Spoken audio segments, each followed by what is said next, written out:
बंदी छोड़ सतगुरु रामपाल जी परमेश्वर जी की जय हो। परमपिता परमात्मा, सारी सृष्टि के रचनहार, कुल मालिक, असंख्य ब्रह्मांडों के स्वामी, जगत गुरु, तीनों लोकों में प्रवेश करके सबका भरण पोषण करने वाले, राजाधिराज, आत्माधार, नाथों के नाथ, देवों के देव महादेव, सर्वेश्वर महेश्वर, मृत्युंजय, अजरो अमर, आदि अनादि सनातनी प्रभु, जगत पिता जगदीश्वर, श्री श्री 1008 की उपाधि के वास्तविक अधिकारी, अकाल मूरत सौद स्वरूपी राम वासुदेव सर्वगतम ब्रह्म, परम पूजे प्रथम पूजे, परम संत, परम पुरुष, परम धनी, परम दयालु, सत्य कबीर, हक्का कबीर, अल्लाहु कबीर, अल्लाहु अकबर, बाखबर, अल्लाह ताला, जगत के तारणहार, जगत के मुक्तिदाता, जगत के जगन्नाथ, हारे के सहारे, हिंदुओं के राम, मुसलमानों के अल्लाह, सिखों के वाहिगुरु, ईसाइयों के मसीह, दया के सागर दया निधि, करुणा के सागर करुणा निधि, स्वयंभू परिभू, संकट मोचन, कष्ट हरण, मंगल करण, दुख भंजन, अविगत कबीर, निर्विकार निर्विषम परमात्मा, अलय अलेख सतगुरु, आदि अनादि सतगुरु, असली मर्यादा पुरुषोत्तम, असली राम, असली कृष्ण, असली घनश्याम, असली मुरारी, राजाओं के राजा, महाराजाओं के महाराजा, शहंशाहों के शहंशाह, सम्राटों के सम्राट, भगवानों के भगवान, अल्लाहों के अल्लाह, मसीहों के मसीह, सच्चे वाहिगुरु, बाबाओं के बाबा, पीरों के पीर, सेठों के सेठ, जगत सेठ, सावड़ सा सेठ, सर्वगुण संपन्न, अनंत कोटि कलाओं के स्वामी, अनंत कोटि ब्रह्मांडों के नायक, योगियों में महायोगी, ध्यानियों में महाध्यानी, सिद्धों में परम सिद्ध, ज्ञानियों में तत्व ज्ञानी, ब्रह्म ज्ञानी, महाज्ञानी, परम ज्ञानी, सर्वश्रेष्ठ ज्ञानी, विज्ञानी, युवा कबीर, समर्थ कबीर, असमवात, अमित ओजा, सच्चे रहनुमा, करीम अल्लाह, सुभान अल्लाह, दुनिया के अंतिम पैगंबर, 8 सितंबर 1951 से गांव धनाना, जिला सोनीपत, हरियाणा, भारतवर्ष की पावन भूमि पे प्रकट रियल कल की भगवान श्री नारायण साकार हरि, श्री बाबा साहेब स्वयंभू संत शिरोमणि सतगुरु रामपाल जी परमेश्वर जी के चरण कमल में साध संगति से देश विदेश से जुड़े हुए हम सभी सत्सेवक भाई बहनों का अनंत कोटि दंडवत प्रणाम। सत्साई भाई और बहनों, बहुत बड़ी दया परमपिता परमेश्वर, सर्व सृष्टि के रचनहार, उत्पत्ति करता सतगुरु रामपाल जी परमेश्वर जी की, जिनके विशेष आशीर्वाद से, जिनकी वीआईपी कृपा से आप और हम सभी सत्सेवक भाई बहन जो साध संगति से जुड़े हुए हैं, अपने आत्म कल्याणार्थ इस भक्ति मार्ग में गुरुदेव भगवान के तत्व ज्ञान को आधार बनाकर उन्हीं के चरण कमलों में दृढ़ता के साथ में लगे हुए हैं। भाई और बहनों, सृष्टि रचना के माध्यम से करौथा कांड और बरवाला कांड के रहस्य उजागर हो रहे हैं। वो अनसुनी सच्चाई जो आज तक आपने नहीं सुनी, आज तक आपको किसी ने नहीं बताई, अब साध संगति के माध्यम से और प्रमाणित तथ्यों के आधार पर, पुस्तकों में लिखी बातों के आधार पर, स्वयं उन भक्तों के वीडियो के आधार पर और स्वयं सतगुरु रामपाल जी परमेश्वर जी के मुख कमल से सर्व परमाणु सहित आप जी करौथा कांड और बरवाला कांड का अनसुना रहस्य जान पा रहे हैं, समझ पा रहे हैं। भाई और बहनों, ये सभी जानकारियां बहुत ही आवश्यक है, क्योंकि इन जानकारियों के अभाव में आप और हम कभी भी काल के षड्यंत्र का शिकार हो सकते हैं। सतगुरु रामपाल जी भगवान इस काल के लोक में आप और हमारे से भक्ति करवाने के लिए हमारे अंदर जितनी भी प्रकार की शंका हैं, संशय हैं, भय हैं या गलत फहमियाँ हैं, परमेश्वर उन सब को हमसे दूर करवाना चाहते हैं। क्योंकि काल अपनी लड़ाई सूक्ष्म रूप से लड़ता है और काल की सूक्ष्म चाल को जीव नहीं समझ पाता है। इसलिए परमात्मा दया करते हैं अपने किन्हीं दास के ऊपर या दासियों के ऊपर।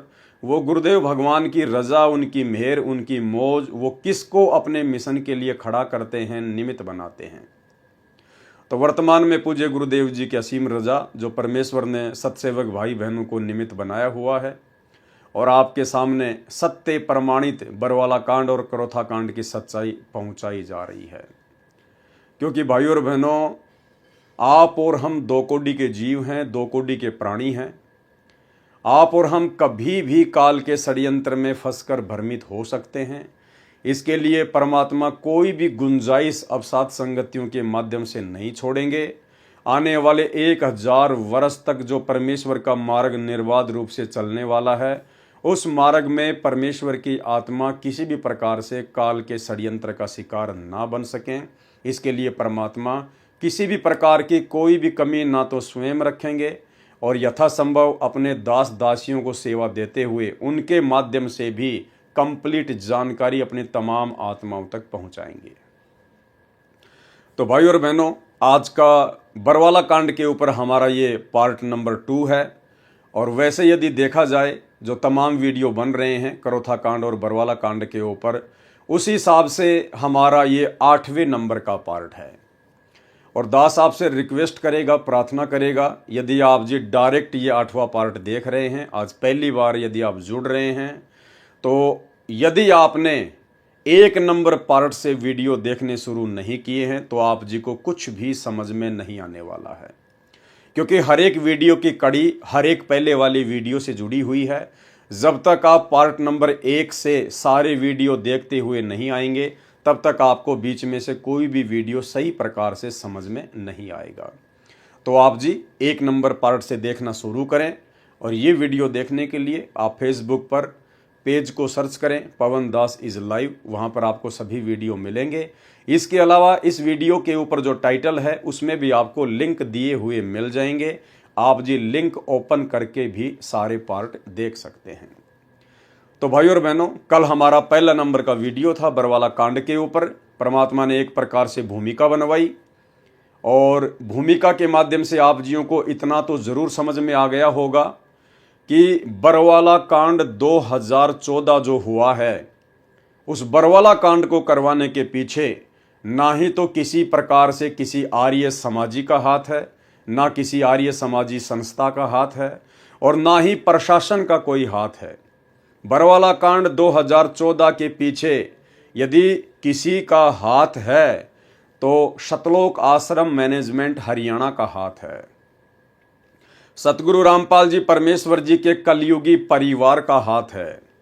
सतलोक आश्रम में रहने वाले स्टेट कोऑर्डिनेटरों का हाथ है। सतलोक आश्रम में रहने वाले उन बड़े बड़े भक्तों का हाथ है जो अपने गुरुदेव भगवान को समझ नहीं पाए, पहचान नहीं पाए, कबीर परमात्मा के रूप में अपने गुरु की पहचान कर नहीं पाए और काल प्रेरित होकर मर्यादा तोड़ते रहे। और गुरु को मानुष मानने के चलते उन्होंने गुरु के साथ में रहते हुए अपनी मनमानियां शुरू कर दी। और उन्हीं मनमानियों के तहत इन लोगों ने सन 2010 में सतलोक आश्रम बरवाला में सतगुरु रामपाल जी परमेश्वर जी के छोटे कलयुगी भाई महेंद्र ने राष्ट्रीय समाज सेवा समिति नाम का एक काल प्रेरित मनवस संगठन खड़ा कर दिया। और राष्ट्रीय समाज सेवा समिति में केवल ज्यादातर उन्हीं लोगों को जोड़ा गया जो लोग सतगुरु रामपाल जी परमेश्वर जी से ज्यादा सतगुरु रामपाल जी के छोटे भाई महेंद्र की गुलामी करते थे, चापलूसी करते थे। और इन लोगों ने मनमुखी होकर 3 पुस्तकें लिखी न्यायालय के खिलाफ, भ्रष्ट जज कुमारग पर, न्यायालय की गिरती गरिमा और सरासर अन्याय। और इन तीनों पुस्तकों में इन्होंने जजों के खिलाफ भड़काऊ भाषा का प्रयोग किया। जालिम, निकम्मे, महाजूठे, हरामखोर, ना जाने क्या क्या शब्दों का इन्होंने प्रयोग किया। और फिर वो पुस्तकें पूरे हरियाणा में बंटवाई गई, सभी कोर्टों में बंटवाई गई, जजों की टेबल पर भी पहुंचाई गई। जबकि उन्हीं जजों के नीचे सतगुरु रामपाल जी परमेश्वर जी के मुकदमे चल रहे हैं। तो आप जी खुद विचार कर सकते हैं कि यदि उन्हीं जजों के खिलाफ आप जी इस प्रकार से भगत होकर अभद्र भाषा का प्रयोग करेंगे, लिखेंगे, तो आप जी के सतगुरुदेव जी के मुकदमों के ऊपर क्या असर पड़ेगा। लेकिन भाई इन लोगों को इन सब बातों से कोई मतलब नहीं था, क्योंकि ये तो पूरी तरह से काल भगवान के गुलाम बनकर अपनी सेवा में लगे हुए थे। इनको ना आगे का पता था ना पीछे का पता था, ये केवल पूरी तरह से काल प्रेरित थे। काल ने इनसे जो करवाना था केवल वही इनके अंदर प्रवेश करके उसने करवाया। यानी सीधा सीधा अपन कह सकते हैं कि जजों को भड़काकर काल का काम सतलोक आश्रम मैनेजमेंट हरियाणा के माध्यम से केवल एक ही था कि बरवाला कांड करवाया जाए, इस संत को बदनाम करवाया जाए, इस संत के भगतों को तोड़ा जाए। और वो काम उस काल ने बखूबी गुरुदेव के पूरे मैनेजमेंट को निमित्त बनाकर करवा दिया। उसके बाद बरवाला कांड हो जाता है। पूज्य गुरुदेव भगवान निर्दोष होते हुए भी अपने ही सतलोक आश्रम मैनेजमेंट हरियाणा की नादानी, नासमझी, अज्ञानता और अहंकार के चलते उन लोगों ने जो बरवाला कांड जैसी घटना को प्रशासन के साथ पंगा लेके जो जन्म दिया, उसी बरवाला कांड के चलते सतगुरु रामपाल जी भगवान को फिर जेल जाना पड़ा। उनके ऊपर मर्डर का मुकदमा लगा, देशद्रोह का मुकदमा लगा और फिर आगे चलकर अपने ही भक्तों की गलतियों के चलते सतगुरु रामपाल जी परमात्मा को देशद्रोह के मुकदमे में डबल आजीवन उम्र कैद की सजा मिली।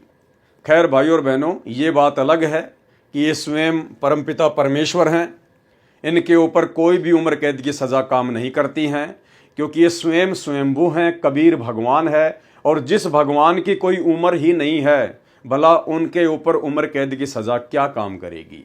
खैर ये सब तो आने वाले समय में पूरी दुनिया को पता चलेगा, पूरी दुनिया देखेगी।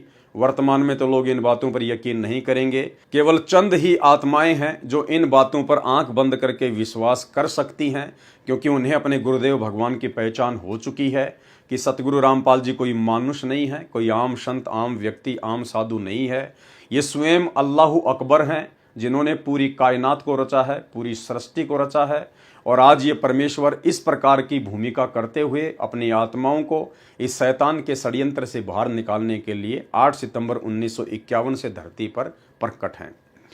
तो भाइयों और बहनों, कहने का मतलब है, यदि हमने इस भक्ति मार्ग पर सफल होना है तो हमने अपनों से सावधान होकर चलना पड़ेगा। जी हाँ, काल ने बरवाला कांड के लिए उन्हीं लोगों को निमित्त बनाया जिन लोगों पर लाखों की संगत अंधविश्वास किया करती थी।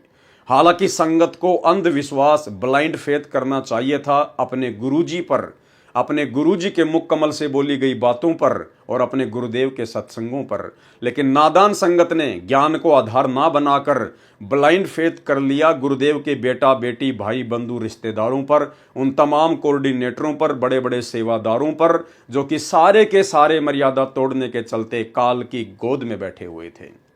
तो भाई और बहनों, अब हमने सावधान हो जाना है। परमात्मा हमें मौका दे रहे हैं ताकि आगे चलकर अपने उन्हीं भगत भाई बहनों की गलतियों से शिक्षा लेते हुए हम इस भक्ति मार्ग में कोई ऐसी गलती ना कर बैठें जिसके चलते हमारी भक्ति का तो सत्यानाश हो ही हो, साथ में हमारे गुरुदेव को भी किसी प्रकार की आपत्ति या दिक्कत।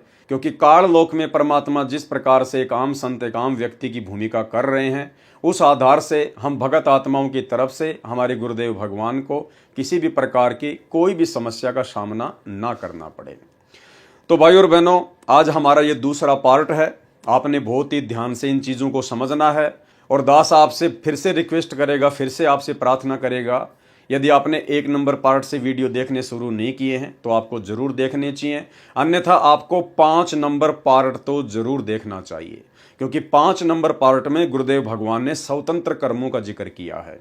और स्वतंत्र कर्मों के तहत जब ये काल ये मनुष्य शरीर प्रदान करता है स्त्री या पुरुष का, तो ये 75% पाप कर्म और पुण्य कर्म मिलाकर जीव का प्रारब्ध बना देता है। यानी जो 75% पाप और पुण्य कर्म मिलाकर ये जो हमारा भाग्य बनाता है, हमारी जो ये किस्मत बनाता है, जो हमें भोगना ही भोगना होता है। अगर दुख है तो दुख भोगने पड़ेंगे, सुख है तो सुख भोगने पड़ेंगे।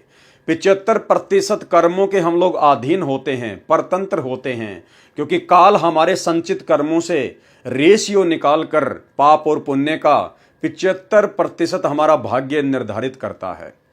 उसमें परम संत के अलावा कोई भी पृथ्वी पर चेंज नहीं कर सकता है। इसके अलावा 25% ये हमें छूट देता है स्वतंत्र कर्मों के माध्यम से, कि 25% मैं आपको छूट दे रहा हूं। आप मनुष्य योनि में हैं, अन्य योनियों से सर्वश्रेष्ठ हैं, और ये जो मनुष्य योनि है ये एक कर्म योनि है, यानी हम इसमें कर्म बना भी सकते हैं और बिगाड़ भी सकते हैं। और ये कर्म बनाना और बिगाड़ना उन 25% स्वतंत्र कर्मों के ऊपर निर्भर करता है। तो स्वतंत्र कर्मों के तहत आप और हम भगत भाइयों बहनों ने कितना सजग होना है, कितना सावधान होकर चलना है। आज एक छोटा सा उदाहरण दास आपको देना चाहेगा। स्वतंत्र कर्मों के उस लेख में गुरुदेव भगवान ने एक और चीज का जिक्र किया था, यदि आपने देखा हो तो।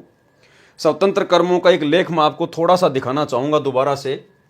ये कबीर सागर के सरलार्थ से गुरुदेव ने अनुवाद करते हुए उसके पेज नंबर 346 पर लिखा है, अध्याय कर्म बोध सारांश। क्रियावान कर्म। अपने जीवन काल में जो कर्म प्राणी करता है वे क्रियावान कर्म कहे जाते हैं। ये 75% तो प्रारब्ध कर्म होते हैं, यानी जो संस्कार यानी भाग्य में लिखे हैं वे किए जाते हैं। 25% कर्म करने में जीव स्वतंत्र होता है, यानी 25% कर्म करने में इस काल ने मनुष्य को स्वतंत्र रखा हुआ है। 75% कर्म करने में जीव बाध्य है, क्योंकि काल के द्वारा हमारा जो भाग्य बनाया जाता है वो 75% कर्म तो हमें भोगने के लिए बाध्य होना पड़ता है। उनमें कोई चेंजमेंट नहीं होता सच्चे सतगुरु की शरण में आए बिना, क्योंकि वे प्रारब्ध में लिखे होते हैं, परतंत्र हैं। परंतु पूर्ण संत मिलने पर परिस्थिति बदल जाती है।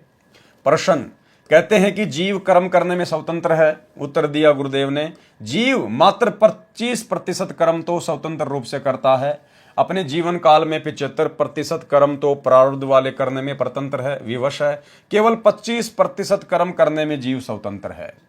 परंतु पूर्ण संत मिलने के पश्चात परिस्थिति बदल जाती है। अब क्या है जो मेन पॉइंट है भाइयों और बहनों, वो हमने देखना है। फिर क्या बताया गुरुदेव भगवान ने, प्रारब्ध में सुसंगत तथा कुसंगत भी लिखी होती है। स्वतंत्र कर्म तो हैं जिनके माध्यम से हम अपने कर्म बना भी सकते हैं, बिगाड़ भी सकते हैं। एक और महत्वपूर्ण बात गुरुदेव भगवान ने लिखी है कि जीव के भाग्य में यानी उसकी किस्मत में, उसके प्रारब्ध में सुसंगत यानी अच्छी संगत तथा कुसंगत यानी बुरी संगत भी लिखी हुई होती है। अब ये कुसंगत क्या है, सुसंगत क्या है, और वर्तमान में भक्ति मार्ग में इसका कितना बड़ा योगदान है, और कहां कहां जीव इसका फायदा उठा रहे हैं और कहां कहां जीव हानि उठा रहा है। आज एक पीला पर्चा सतलोक आश्रम मैनेजमेंट हरियाणा की तरफ से निकाला गया है। पीला पर्चा दास आपको दिखाना चाहेगा। ये पीला पर्चा है, सत साहेब जय बंदी छोड़ की सतगुरुदेव की जय। दिनांक 29 सितंबर 2024, समय 8:20। सभी भगत आत्माओं को सूचित किया जाता है कि सतगुरुदेव जी का आदेश आया है कि भगत लक्ष्मी नारायण दास कथावाचक, ये जो लक्ष्मी नारायण दास जी हैं, ये पहले मथुरा या फिर वृंदावन में ये बहुत बड़े कथावाचक थे, और बाद में इनको ज्ञान गंगा पुस्तक प्राप्त हुई। इन्होंने गहराई से परमात्मा की पुस्तक को पढ़ा, और ये इतनी अच्छी आत्मा थी कि इन्होंने अपना कथा वाचन का कार्य ही समाप्त कर दिया कि भाई मैं तो परमात्मा का दोषी बन रहा हूं, परमात्मा की आत्माओं को गुमराह करके। मुझे तत्व ज्ञान नहीं है, मैं ये कथा करने का अधिकारी नहीं हूं। तो इन्होंने कथावाचक का कार्य छोड़ दिया, जबकि भाई और बहनों ये कोई आम कार्य नहीं है। आम प्राणी, आम जीव ये डेयर नहीं कर सकता, ये साहस नहीं कर सकता, लेकिन इस पुण्यात्मा ने ये काम किया। भगत लक्ष्मी नारायण दास कथावाचक, सनोप श्री राधे श्याम जी, पता जयपुर रोड, सैनी धर्मकाटा, थाना गाजी, जिला अलवर, राजस्थान की सभी आश्रमों से, सभी नामदान केंद्रों से तथा सत्संगों में नो एंट्री की जाती है। कारण क्या बताया सतलोक आश्रम मैनेजमेंट हरियाणा ने, मर्यादा का पालन न करने के कारण इनकी नो एंट्री की गई है। यह फ्रॉड करता है, पैसे ठगता है, ये बहुत बड़ा ठग है। इसको रुपए नहीं देना है, इसके झांसे में नहीं आना है। ये हैं भगत लक्ष्मी नारायण दास जी। ये पीला पर्चा आपने देख लिया। एक छोटा सा इंटरव्यू भी मैं आपको भगत लक्ष्मी नारायण दास जी का दिखाता हूं, जो कि इन्होंने सतलोक आश्रम धनाना में अपना इंटरव्यू दिया था। सुनिए। नमस्कार जी। नमस्कार जी। आपका शुभ नाम क्या है जी? मेरा शुभ नाम है, वैसे पहले तो लोग, अब तो लक्ष्मी नारायण दास पड़ गया है, और पड़ गया क्या, दास ही हो गया ये मान लीजिए आप। लेकिन पहले जो लोग जानते थे वो परम श्रद्धेय श्री लक्ष्मी नारायण जी महाराज जी के नाम से जानते थे, क्योंकि मैं कथावाचक हूँ।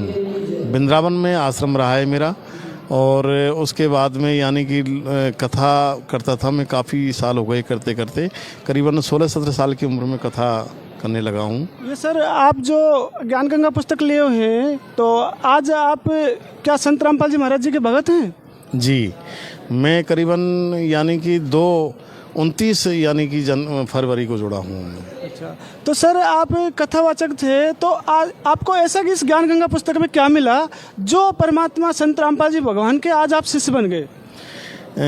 इस ज्ञान गंगा जो गीता ये संत रामपाल जी ने जो निकाली है, सबसे बड़ी बात तो कि जीव हमारी जाति है, मानव धर्म हमारा, हिंदू मुस्लिम सिख ईसाई धर्म नहीं कोई न्यारा। कारण सबसे पहली बात तो ये है कि सबको एक समान है यहाँ इनकी नज़रों में, और कोई जाति का भेदभाव नहीं है। और यहाँ कलेक्टर या गरीब हो अमीर हो, सबको एक नज़र से देखा जाता है और एक नज़र से और एक जैसा ही स्वागत होता है। ये नहीं कि उसके लिए अलग से कमरा रूम फिट कर दिया इसी का, ऐसा कुछ नहीं है। यहाँ ये भी देखा है इनके बारे में। और दूसरी बात ये है कि जो ज्ञान गंगा गीता जो थी ये मेरे सामने आई, क्योंकि मैं मंडावर जा रहा था मेहंदीपुर बालाजी के लिए, तो वहाँ कुछ भगत जगत हमें मिले, तो सभी ने हमारा स्वागत किया। तो वहाँ जैसे ही कुछ 2 संत आ रहे थे, वो भगत आ रहे थे संत रामपाल जी के, उन्होंने सत साहब बोला, तो हमने सत साहब जब सुना तो हम समझ गए कि ये तो संत रामपाल जी के शिष्य हैं, तो ये मगजमारी मारेंगे, ये कहाँ से आ गए। लेकिन वो तो सेल्फ स्टार्ट, इनके शिष्य तो सेल्फ स्टार्ट है एकदम, फिर बोलना चालू कर दिया। फिर इन्होंने जानकारी करी, गीता लेके आए थे, गीता प्रेस वाली गोरखपुर वाली, उस गीता के बारे में यानी कि बताया, ब्रज के बारे में यानी कि लिखा था आना, और संत रामपाल जी की जो पुस्तकों में और गीता में पढ़ा तो उसमें लिखा है जाना। तो हम बस वहीं हमारा दिमाग ठनक गया कि बताओ, हम तो चक्कर में पड़ रहे थे कि मात्र भगवान श्री कृष्ण ने कोई सर्वेश्वर मान बैठे अपने आप में कि यही हैं, और फिर इसके ब्रह्मा विष्णु महेश और फिर आदि शक्ति यानी दुर्गा निरंजन तक सीमित थे। इससे आगे तो और भी है। तो सर आपने ज्ञान गंगा पुस्तक से और भगवान कौन कौन है इसके बारे में क्या जाना? यहाँ भाई कुल मिला के यही है कि कबीर जी जो हैं, ये हम पहले तो कवि समझते थे और मतलब यानी कि बहुत तीव्र बुद्धि वाले, और मानते थे इसको, क्योंकि हम छोटे छोटे थे तो ऐसी वाणी बोलिए। तो भाई और बहनों, आपने पीला पर्चा पढ़ लिया और भगत लक्ष्मी नारायण दास जी का इंटरव्यू भी देख लिया। अब भाई और बहनों, ये सब कुछ क्यों हुआ? इतना सब कुछ इनके समझ में आने के बावजूद इन्होंने ऐसे कर्म करने प्रारंभ क्यों किए? हालांकि मुझे नहीं पता कि ये वास्तव में पैसे ठग रहे हैं या नहीं ठग रहे हैं, मेरे पास में इस बात का कोई प्रमाण नहीं है। लेकिन सतलोक आश्रम मैनेजमेंट हरियाणा ने ये पीला पर्चा निकाला है। वो अपनी तरफ से कह रहे हैं ये बात कि ये व्यक्ति लोगों से पैसे ठगने लग गया, भक्तों से, ये बहुत बड़ा ठग है, ये फ्रॉड करता है। तो ये सतलोक आश्रम मैनेजमेंट हरियाणा की स्टेटमेंट है, उनका कहना है। और बाकायदा लक्ष्मी नारायण दास जी की इन्होंने फोटो भी लगाई है और पूरा इनका जिक्र किया है, पूरा इनका एड्रेस लिखा हुआ है। भाई और बहनों, इतनी अच्छी आत्मा जो अपने हजारों चेलों को छोड़कर सतगुरु रामपाल जी भगवान के हिसार जेल में रहते सहते उनके ज्ञान को आधार बनाकर उनका चेला बन जाए, ये कोई सामान्य आत्मा नहीं हो सकती है। और सतगुरुदेव भगवान से जुड़ने के बाद, इन आश्रमों से नाम उपदेश लेने के बाद और काफी समय तक सतलोक आश्रम मैनेजमेंट हरियाणा की संगति करने के बाद भी इस आत्मा ने आखिर ऐसी गलती क्यों की? क्यों इस आत्मा की सभी आश्रमों से नो एंट्री की गई? भाई और बहनों, कारण है प्रारब्ध कर्मों में लिखी हुई सुसंगत और कुसंगत। क्या कहा गुरुदेव भगवान ने? प्रारब्ध में यानी भाग्य में सुसंगत तथा कुसंगत भी लिखी होती है। यह परमात्मा की विशेष आत्मा थी, पुण्य आत्मा थी। ज्ञान समझ के गुरुदेव भगवान से तो जुड़ गई अपने आत्म कल्याण के लिए, लेकिन भाई और बहनों, इस आत्मा के भाग्य में कुसंगत लिखी हुई थी। इसके प्रारब्ध में सुसंगत यानी साध संगति से जुड़ना हुआ नहीं लिखा था। सतगुरु से जुड़ने के बाद भी इसके भाग्य में सतलोक आश्रम मैनेजमेंट हरियाणा की कुसंगत लिखी हुई थी, और वो कुसंगत इसको सतगुरु की भक्ति से आज नीचे गिरा देती है। यानी इतना बड़ा रोल भक्ति मार्ग में सुसंगत और कुसंगत का। सतगुरु से नाम उपदेश लेने के बाद में यदि इस आत्मा को साध संगतियों का पता चल जाता और यदि यह आत्मा साध संगति से जुड़ जाती तो यह परमात्मा की एक नंबर की आत्मा होती, आज अपनी भक्ति बहुत अच्छी से कर रही होती। लेकिन इसके भाग्य में साध संगति नहीं थी, सुसंगत नहीं थी, इनके प्रारब्ध में कुसंगत लिखी हुई थी और कुसंगत इन्होंने सतलोक आश्रम मैनेजमेंट हरियाणा की, जिसके चलते आज इनको परमात्मा से, इस अनमोल वस्तु से दूर होना पड़ रहा है। भाई और बहनों, कितना बड़ा रोल है सुसंगत और कुसंगत का। शुक्र मनाओ सतगुरु रामपाल जी भगवान का कि आप जियों को सुसंगत प्राप्त हुई। भले आपने उपदेश ले लिया था, बाद में आपने साध संगति के वीडियो देखे, भले आपने संकल्प लिया और साध संगति से जुड़ गए, आपके प्रारब्ध में सतगुरु रामपाल जी भगवान ने पहले से सुसंगत लिखी हुई है, सुसंगत। और इसी सुसंगत से जुड़ने के कारण, साध संगति से जुड़ने के कारण आप जी आज भक्ति मार्ग में किस कदर दृढ़ होकर मर्यादाओं का ध्यान रखकर भक्ति कर रहे हैं। और ये आत्मा इतना बड़ा त्याग करके भी, हजारों अपने शिष्यों को छोड़कर भी कथा वाचन का कार्य करते थे, लाखों रुपया महीने का कमाते थे। उसके बाद इनके पास में कोई काम धंधा नहीं था, फिर भी इन्होंने हिम्मत की, परमात्मा पे विश्वास किया और परमेश्वर पर विश्वास करके इन्होंने नाम उपदेश लिया। लेकिन इनके भाग्य में कुसंगत लिखी हुई थी सतलोक आश्रम मैनेजमेंट हरियाणा की। ये बार बार आश्रमों में जाया करते थे, लेकिन इनको आश्रमों में वो वस्तु प्राप्त नहीं हुई जो वस्तु केवल साध संगतियों में है। ना इनकी शंकाओं का समाधान हुआ, क्योंकि मन में बहुत सारे प्रश्न, बहुत सारे सवाल खड़े होते हैं जब हम गुरुदेव भगवान के सत्संग सुनना शुरू करते हैं। उपदेश तो इन्होंने ले लिया गुरुदेव का ज्ञान सुनकर, ज्ञान सुनने के बाद में आत्मा एकदम से फड़कती है, जिसके पिछले पुण्य अच्छे होते हैं, जिसके संस्कार अच्छे होते हैं। तो नाम तो इसने जल्दबाजी में ले लिया, जोश जोश में ले लिया थोड़ा बहुत ज्ञान सुन के, लेकिन उसके बाद में जब ये काल मन में शंकाएं पैदा करता है, सत्संग सुनते जाओगे मन में शंकाएं पैदा होती जाएंगी, ऐसा क्यों, ऐसा क्यों, ये क्यों, वो क्यों। उन सब बातों का जवाब इस भाई को सतलोक आश्रम मैनेजमेंट हरियाणा में नहीं मिला, क्योंकि वहां कोई ज्ञान चर्चा नहीं होती, उन आश्रमों में कोई ज्ञान चर्चा नहीं होती, कोई साध संगति नहीं होती, कोई शंका समाधान नहीं होता।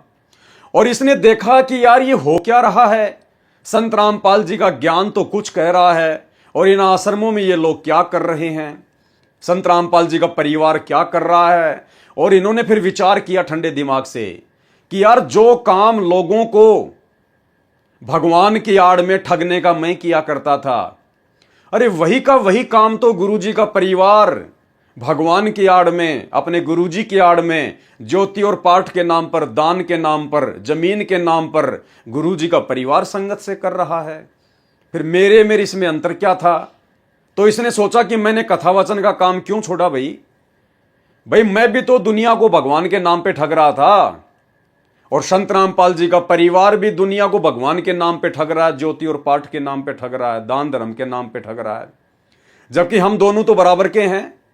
संत रामपाल जी का परिवार भी उनका भगत है और इन्होंने सोचा कि मैं भी संत रामपाल जी का भगत हूं, तो हम तो आपस में भगत भाई हो गए।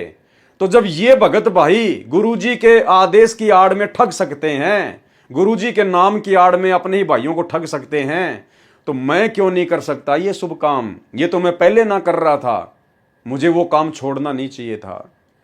तो शायद इन्होंने वो काम फिर से शुरू कर दिया कुसंगत के कारण। तो आप जी समझ सकते हैं भाई और बहनों, परमात्मा का एक एक शब्द कितना इंपॉर्टेंट है। जो गुरुदेव ने जो स्वतंत्र कर्म हैं, जो कर्म बोध हैं, उसके अंदर जो लिखा है कि प्रारब्ध में सुसंगत तथा कुसंगत का भी असर पड़ता है। प्रारब्ध में सुसंगत तथा कुसंगत भी लिखी होती है। तो इस भाई के भाग्य में सतगुरु की शरण में आना तो लिखा ही लिखा था, साथ में सतलोक आश्रम मैनेजमेंट हरियाणा की काल एजेंटों की कुसंगत भी लिखी हुई थी। और इसी कुसंगत के चलते आज ये परमात्मा से दूर हो चुका है। और आने वाले समय में भाई और बहनों इसी प्रकार से जिन जिन की बैटरी डिस्चार्ज होती चली जाएगी, क्योंकि वर्तमान में तो किसी की भक्ति बन नहीं रही है। सतलोक आश्रम मैनेजमेंट हरियाणा के साथ में जितने भी लोग जुड़े हैं, चाहे लाखों चाहे करोड़ों, उनकी केवल बैटरी चल रही है, उनके पुण्य चल रहे हैं, उनकी वर्तमान भक्ति नहीं चल रही है, वर्तमान में गुरुदेव का आशीर्वाद उनके साथ में नहीं है, क्योंकि उन आत्माओं से तो इतने भक्ति विरुद्ध कुकर्म करवा दिए गए हैं सतलोक आश्रम मैनेजमेंट हरियाणा के द्वारा। राजनीति करना, राजनेताओं की चापलूसी करवाना, उनकी रैलियों में जाना, धक्के खाना, धनाना गांव में स्टेडियम बनाना, आश्रम में हॉस्पिटल का काम शुरू कर देना, भक्तों के ज्योति पाठ और दान के पैसे का दुरुपयोग करना, गुंडों की सीबीआई जांच में भक्तों को बैठाना, मर्यादा तोड़वाना, गुंडों की सीबीआई जांच के लिए भक्तों के दान का चंदे के रूप में 5-5 लाख रुपए देना, हरियाणा के जाट आरक्षण में जगत वालों के साथ भक्तों को बैठा देना, जाट आरक्षण में करोड़ों रुपया चंदे के रूप में भक्तों के ज्योति और पाठ का देना, सबकी मर्यादा तोड़वा दी गई है। तो थोड़े बहुत दिनों में आप जियों के सामने आ जाएगा, ये जितने भी जो लोग जुड़े हुए आज इन आश्रमों में जा रहे हैं, ये सब अपने अपने घर पे बैठ जाएंगे।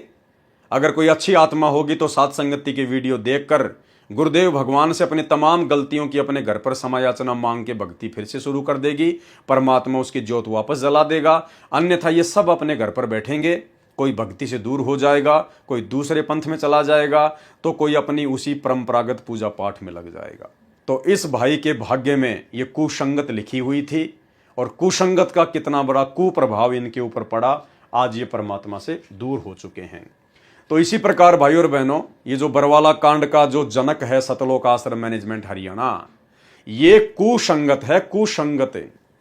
और इसी कुसंगत ने बरवाला कांड से पहले जो पुस्तक लिखवाई थी भ्रष्ट जज कुमारग पर, जिसके ऊपर आप जी पहला वीडियो देख चुके हो, आज हमारा ये दूसरा वीडियो है।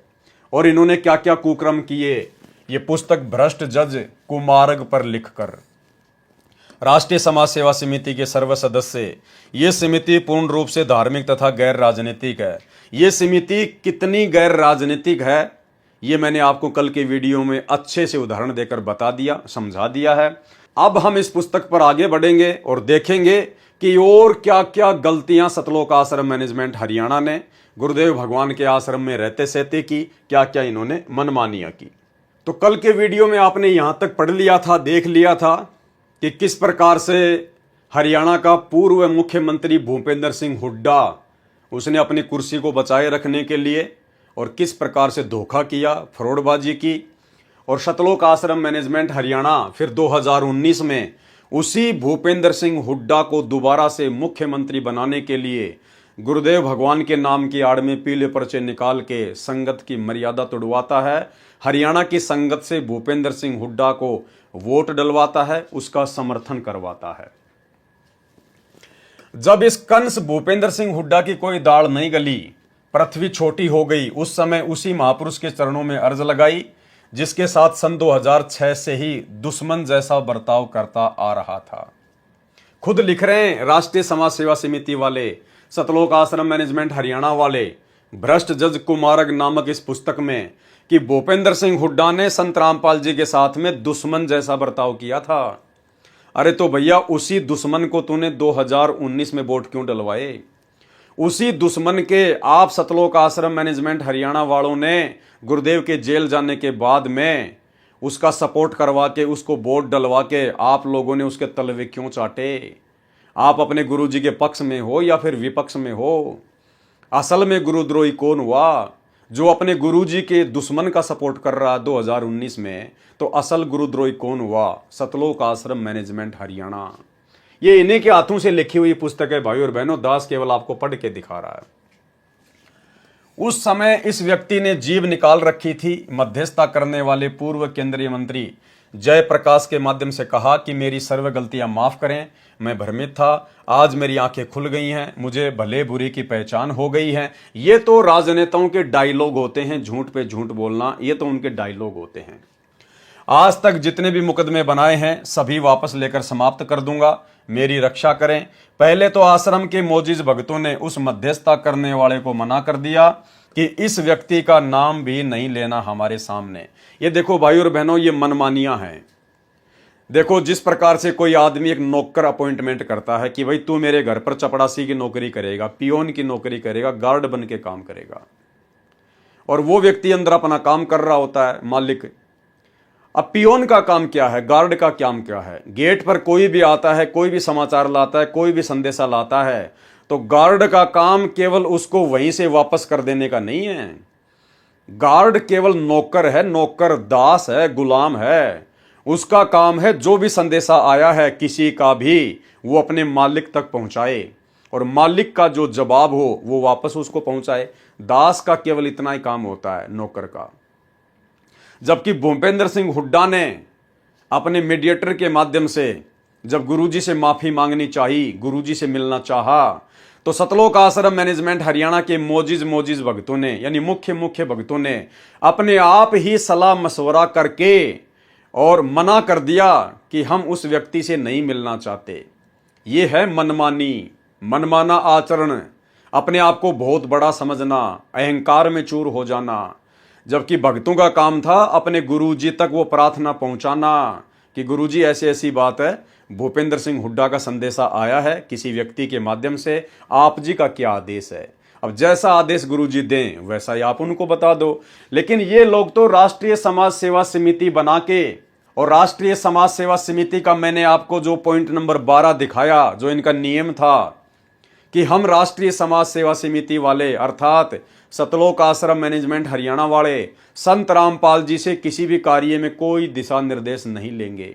इन्होंने पहले ही साबित कर दिया अपने संविधान में पॉइंट नंबर 12 में कि हम संत रामपाल जी से कोई सलाह मशवरा नहीं करेंगे, हम मनमानियां करेंगे।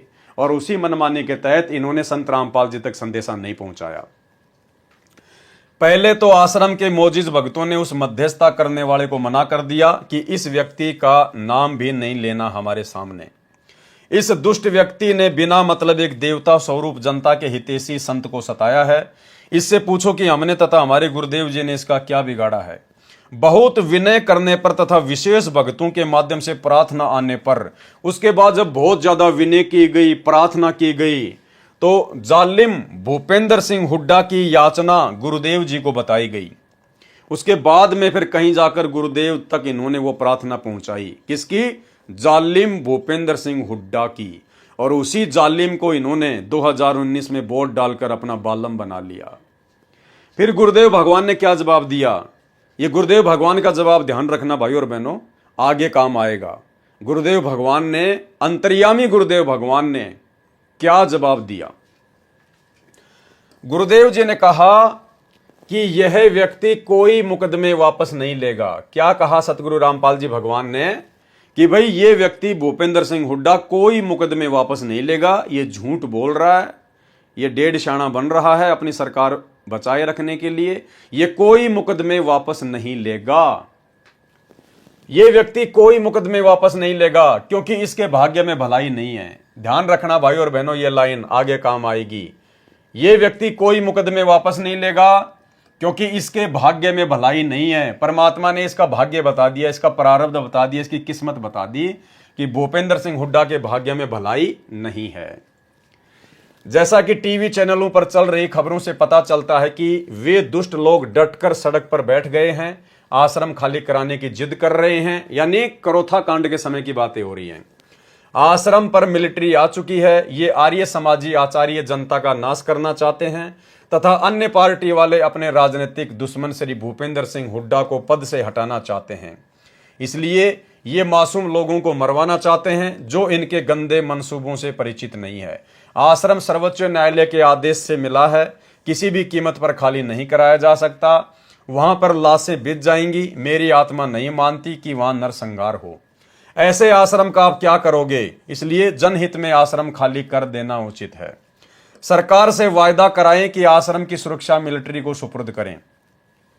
तत्कालीन मुख्यमंत्री भूपेंद्र सिंह हुड्डा ने यह शर्त मंजूर कर ली। गुरुदेव भगवान की यह शर्त उसने मंजूर कर ली अपनी सरकार बचाए रखने के लिए। आश्रम खाली कर दिया गया। तब उस कंस भूपेंद्र की सरकार बची। 2013 की बात है ये। 12 मई 2013 से 26 अक्टूबर 2014 तक 1.5 वर्ष का इस कृतगनी को राज्य हमारे सतगुरुदेव जी का बख्शा हुआ था। उसके पश्चात आगे क्या लिख रहे हैं सतलोक आश्रम मैनेजमेंट हरियाणा वाले भूपेंद्र सिंह हुड्डा के विषय में? उसके पश्चात यह कृतगनी व्यक्ति भूपेंद्र सिंह हुड्डा आश्रम में संत जी का धन्यवाद करने भी नहीं आया। यानी 2013 में गुरुदेव ने भूपेंद्र सिंह हुड्डा की याचना पर, उसकी प्रार्थना पर कि साहब मेरी सरकार गिर जाएगी, आश्रम तो मैं खाली करा नहीं सकता आप लोगों से, क्योंकि आपको जो है सुप्रीम कोर्ट से मिला है। अब अगर मेरी सरकार आप जी बचा सकते हो तो बचा दीजिए। उधर से आर्य समाजी मुझे परेशान कर रहे हैं, दुखी कर रहे हैं। आप जी करोथा आश्रम को खाली कर दीजिए ताकि आर्य समाजी भी खुश हो जाएं और मेरी सरकार बची की बची रह जाए।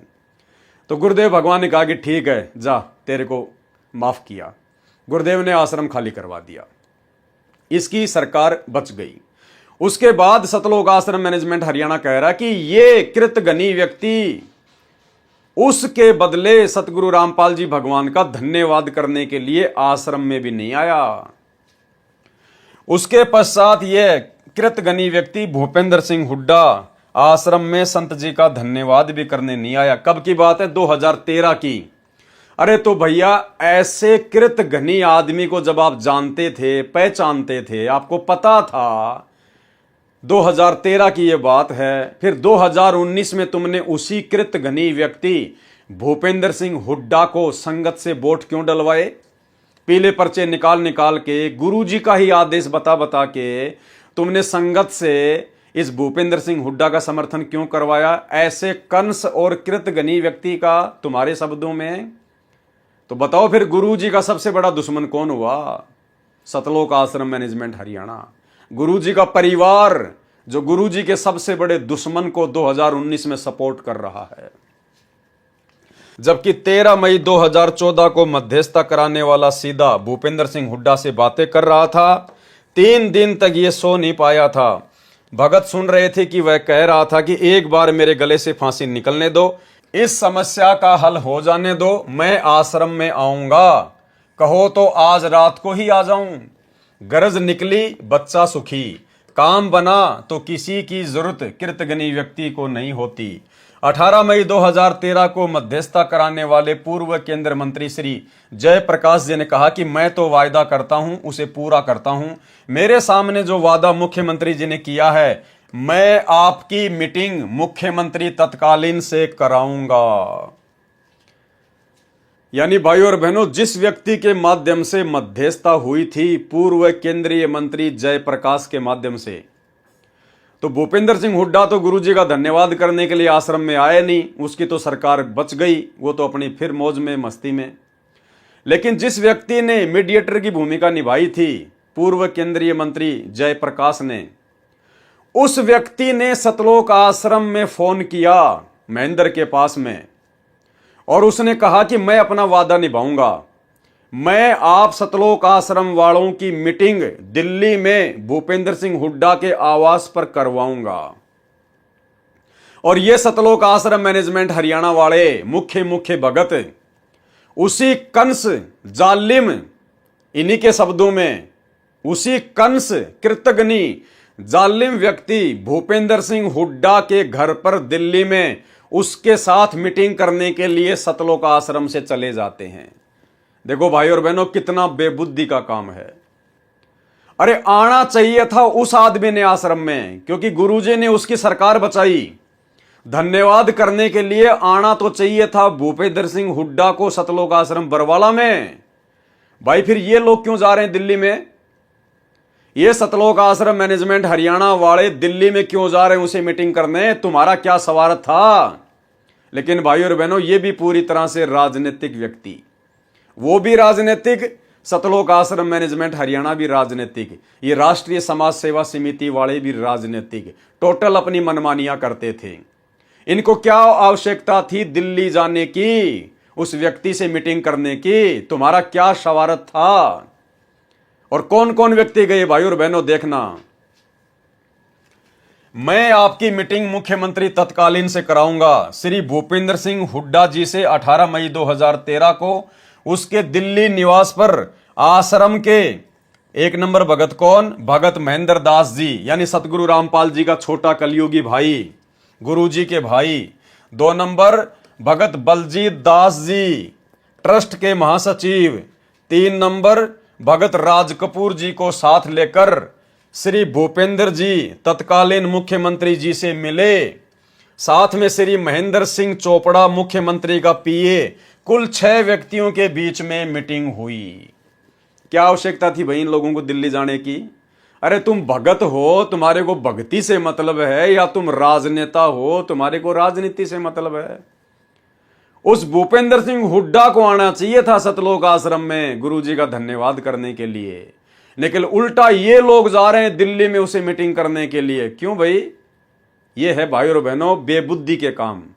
भक्ति छोड़कर राजनीति में पड़ना, ये होती है काल प्रेरणा। इसको कहते हैं मनमाना आचरण। क्योंकि इन्हीं राष्ट्रीय समाज सेवा समिति वालों ने जब राष्ट्रीय समाज सेवा समिति बनाई तो दास ने आपको दिखाई दिया उसका पॉइंट नंबर 12, जिसमें इन्होंने साफ साफ लिखा है कि हम राष्ट्रीय समाज सेवा समिति वाले संत रामपाल जी से किसी भी कार्य में कोई दिशा निर्देश नहीं लेंगे। और 2013 की ये बात है, और 2014 में फिर बरवाला कांड हो जाता है। इसने अपना वायदा दोहराया कि मैं आपके सभी मुकदमे समाप्त कर दूंगा, परंतु झूठा तथा कर्महीन व्यक्ति कभी अच्छा कार्य नहीं कर सकता। ये पॉइंट ध्यान है ना भाई और बहनों आपको। जब ये लोग दिल्ली गए मीटिंग करने आश्रम वाले, तो भूपेंद्र सिंह हुड्डा ने कहा कि मैं वायदा करता हूं कि आपके सभी मुकदमे हटा दूंगा, लेकिन उसके बाद भी उसने कोई मुकदमे नहीं हटाए। उसके बाद ये सतलोक आश्रम वाले क्या लिख रहे हैं? परंतु झूठा तथा कर्महीन व्यक्ति कभी अच्छा कार्य नहीं कर सकता। झूठा तथा कर्महीन व्यक्ति कभी भी अच्छा कार्य नहीं कर सकता। अरे ये बात तो तुम्हारे को गुरुजी ने पहले ही बोल दिया था।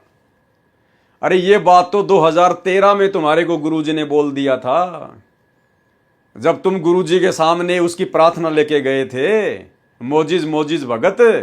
तो गुरुजी ने क्या कहा था तुम्हारे को कि इस व्यक्ति के भाग्य में अच्छा करना नहीं लिखा है। थोड़ा सा बैक आ जाओ भाई और बहनों। ये व्यक्ति कोई मुकदमे वापस नहीं लेगा। ये बात गुरुजी ने पहले ही सतलोक आश्रम बरवाड़ा में इन राष्ट्रीय समाज सेवा समिति वालों को बोल दी थी कि ये व्यक्ति भूपेंद्र सिंह हुड्डा कोई मुकदमे वापस नहीं लेगा, क्योंकि इसके भाग्य में भलाई नहीं है। लेकिन गुरुजी की बात तो ये लोग मानते ही नहीं थे। गुरुजी की बातों को तो ये महत्व देते ही नहीं थे, और ना वर्तमान में देते, क्योंकि ये संत रामपाल जी को मानुष मानते हैं। ये संत रामपाल जी को परमात्मा नहीं मानते। ये उनकी बातों को सीरियस नहीं लेते राष्ट्रीय समाज सेवा समिति वाले।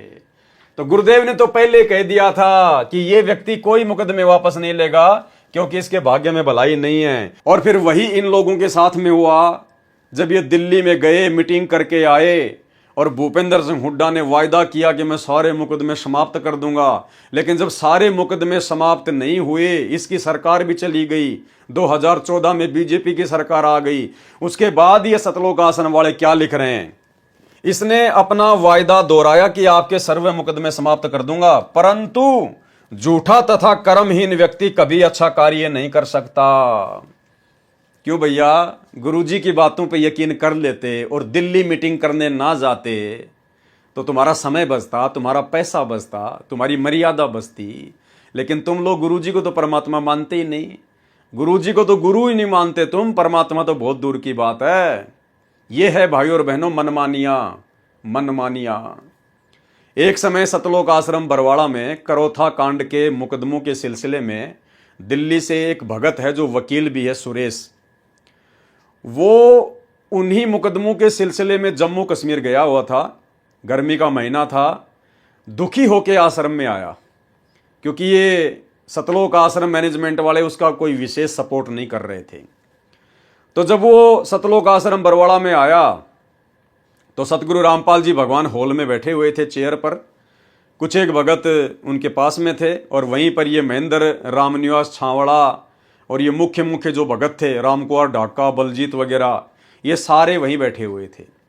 एक भगत उनके चरणों की सेवा कर रहा था कोई। इतने में सुरेश जी आ जाते हैं, गुरुदेव को दंडवत प्रणाम करते हैं और दुखी मन से वहीं उनके चरणों में बैठ जाते हैं। और उसने कहा कि गुरुजी, ये जितने भी भगत खड़े हैं ना, ये महेंद्र की तरफ इशारा करके, बलजीत की तरफ, ढाका की तरफ, रामनिवास छावड़ा की तरफ है। उसने कहा कि गुरुजी, ये आपको परमात्मा नहीं मानते। वो बेचारा दुखी हो रहा था, उसका कोई सपोर्ट वो कर नहीं रहे थे। तो उसने दुख ही दुख में कहा कि गुरुजी, ये आपको परमात्मा नहीं मानते। तो गुरुजी खड़े हुए, घुटनों पर हाथ रखकर दुखी मन से, और चलते चलते बोले कि बेटा सुरेश, तू तो परमात्मा मानने की कह रहा है, ये तो मेरे को गुरु भी नहीं मानते, मेरे को गुरु भी नहीं मानते। तो भाई और बहनों, अगर ये संत रामपाल जी को अपना गुरु भी मानते, गुरु का मतलब होता है गुरु जो शिक्षा दे दे उसकी शिक्षा के ऊपर अमल करना, तो गुरुदेव ने तो इनको पहले कह दिया था कि ये भूपेंद्र सिंह हुड्डा कोई मुकदमे वापस नहीं लेगा और भाई इसके भाग्य में अच्छाई करना नहीं लिखा है। तो वहीं समझ जाना चाहिए था। फिर दिल्ली क्यों गए उसके घर पे मीटिंग करने के लिए? इसको कहते हैं गुरु को मानुस मानकर अपनी मनमानियां करना। और इन्हीं मनमानियों का नतीजा भाई और बहनों, आगे चलकर इन्होंने जो भ्रष्ट जज कुमारक पर पुस्तक लिखी और कोर्टों में बंटवाई, जजों के खिलाफ अभद्र भाषा का प्रयोग किया, जिसके चलते जज भड़क गए और ये बर वाला कांड हुआ। परंतु झूठा तथा कर्महीन व्यक्ति कभी अच्छा कार्य नहीं कर सकता। आजकल करते करते जुलाई 2014 आ गई, कुछ नहीं किया। अरे तो अंतर्यामी ने तो पहले बता दिया था भाई। 12 जुलाई 2006 में इस दुष्ट का इरादा संत रामपाल दास जी महाराज को मरवाने तथा आश्रम तहस नहस करने का था। ध्यान से पढ़ना भाई और बहनों, कोई जल्दबाजी नहीं है। परमात्मा कहते हैं, वाणी ही से पहचानिए कुटिल नीत की घात। यानी जिस व्यक्ति के अंदर कुटिलता भरी हो, छल कपट भरा हो, तो गुरुदेव कहते हैं उसकी पहचान कैसे होगी? वाणी ही से पहचानिए, उसके मुख से निकले शब्दों से पहचान होती है। जैसे इन्होंने अपने कर कमलों से ये पुस्तक लिखी है, राष्ट्रीय समाज सेवा समिति वालों ने। ये पुस्तक अर्थात राष्ट्रीय समाज सेवा समिति के लोगों के विचार हैं, उनका आचरण है, उनका स्वभाव है। तो गुरुदेव कहते हैं, वाणी ही से पहचानिए कुटिल नीत की घात, अंदर की करनी की निकले मुंह से बात। तो इनके अज्ञान और इनके पाखंड की पोल ये खुद अपने कर कमलों से लिखी गई पुस्तकों में खोल रहे हैं। क्या लिख रहे हैं ये लोग? ध्यान से पढ़िए। इस दुष्ट का इरादा कब? 12 जुलाई 2006 में। कौन दुष्ट? भूपेंद्र सिंह हुड्डा। 12 जुलाई 2006 में इस दुष्ट का इरादा संत रामपाल दास जी महाराज को मरवाने तथा आश्रम को तहस नहस करने का था। यानी अच्छी प्रकार से सतलोक आश्रम मैनेजमेंट हरियाणा जानता था, अच्छी प्रकार से गुरुजी के बेटा बेटी भाई बंधु रिश्तेदार ये कोऑर्डिनेटर जानते थे कि भूपेंद्र सिंह हुड्डा 2006 में संत रामपाल जी को जान से मरवाना चाहता था। उसके बावजूद भी इन लोगों ने गुरुजी के जेल जाने के बाद 2019 में उसी भूपेंद्र सिंह हुड्डा को अपना दामाद बना लिया। उसी भूपेंद्र सिंह हुड्डा को 2019 में सतलोक आश्रम मैनेजमेंट हरियाणा ने, सतगुरुदेव के कलयुगी परिवार ने, उसी भूपेंद्र सिंह हुड्डा को जिसने संत रामपाल जी को मरवाने की सोच रखी थी, ये खुद लिख रहे हैं अपने हाथों से, मैं नहीं बता रहा। और उसी व्यक्ति को इन्होंने मुख्यमंत्री बनाने की पूरी कोशिश की। तो खुद विचार कर लो कि गुरुजी के बेटा बेटी भाई बंधु रिश्तेदार ये गुरुजी के पक्ष में हैं या गुरुजी के विपक्ष में हैं। अरे ये लोग तो गुरुजी के दुश्मन के पक्ष में हैं, गुरुजी के दुश्मन के पक्ष में, भूपेंद्र सिंह हुड्डा के पक्ष में। 2019 में उसको हरियाणा का मुख्यमंत्री बनाने का पूरा प्रयास किया, भगतों से वोट डलवाए, पूरा सपोर्ट करवाया। तो विचार कर लो भाई और बहनों, आप जी किस कुसंगत में पड़े हो।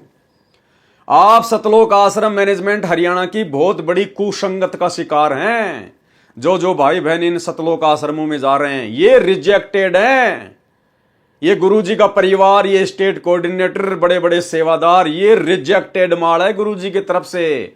गुरुजी ने इनको 2014 बरवाला कांड से पहले ही रिजेक्ट कर दिया था। आपको आगे दिखाएंगे वीडियो में गुरुदेव के मुख कमल से।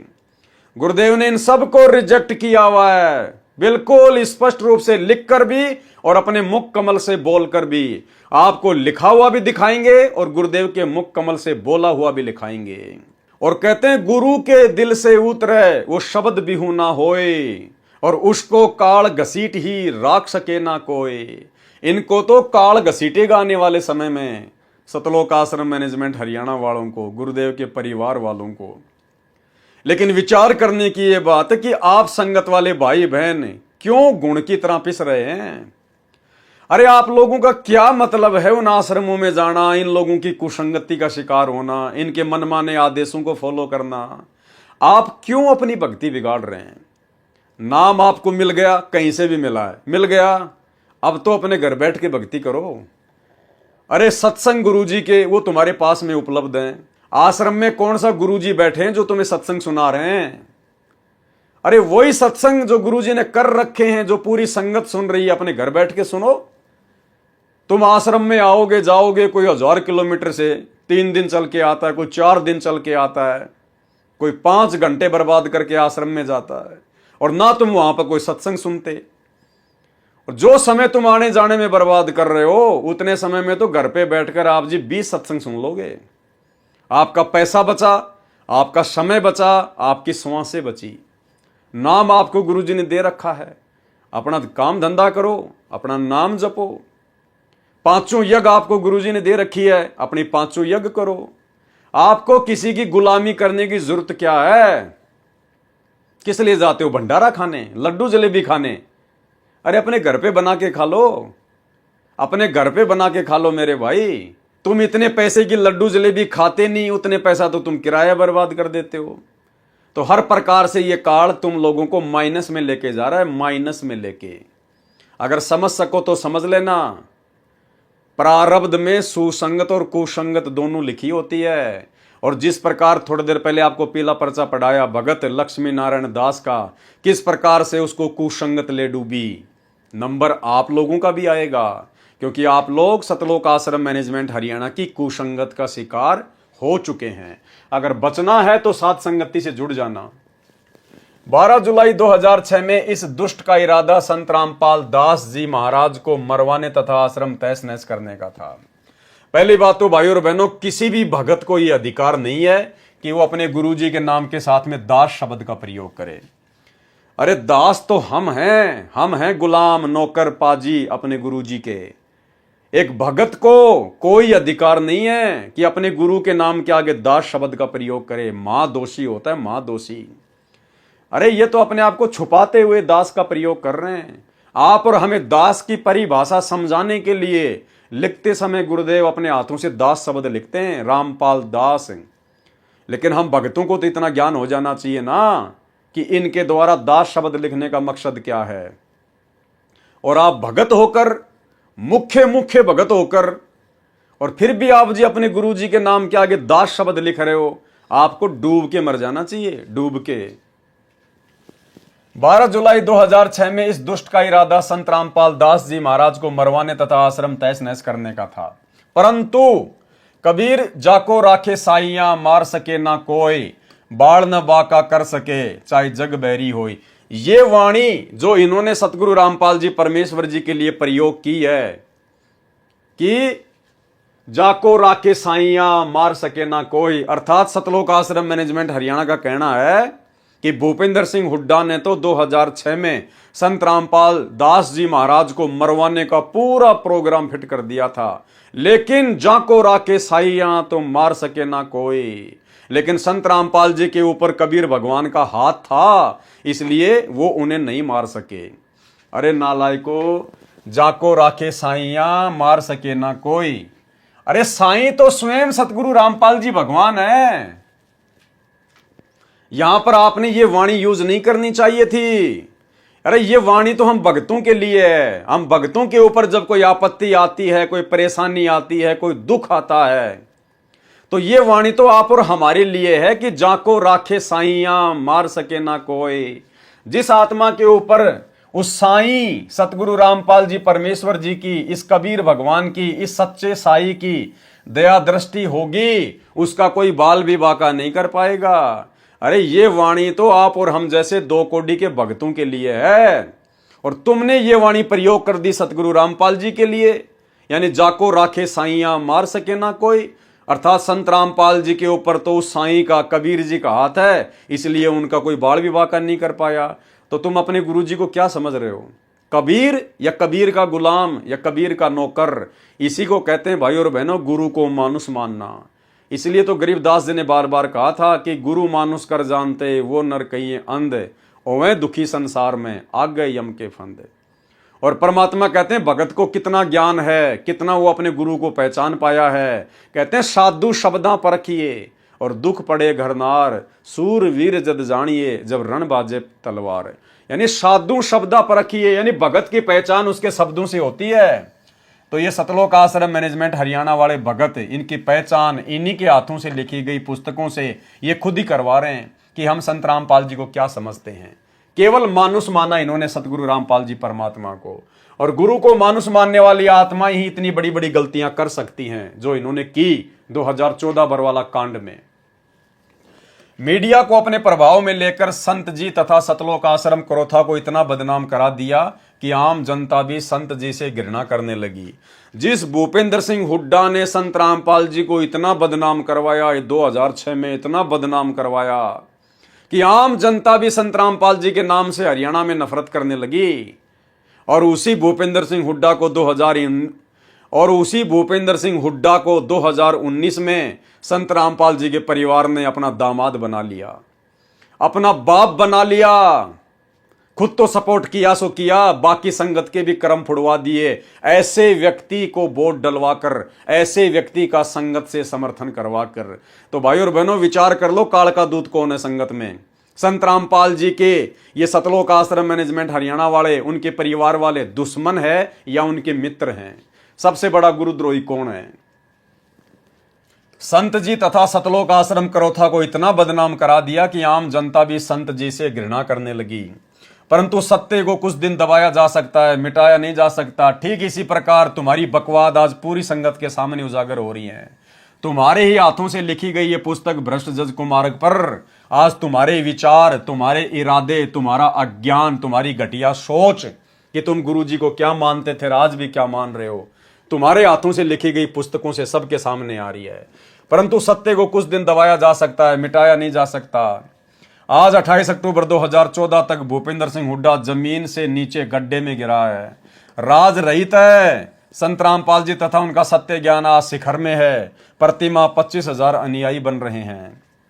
झूठे मुकदमे झूठे ही होते हैं। भूपेंद्र सिंह हुड्डा तत्कालीन मुख्यमंत्री ने वकीलों से कहा कि जल्दी जल्दी सजा कर दो। बताओ, इनको यहां तक भी पता है कि संत रामपाल जी को जल्दी जल्दी सजा करने के लिए जजों पर दबाव किसने डाला?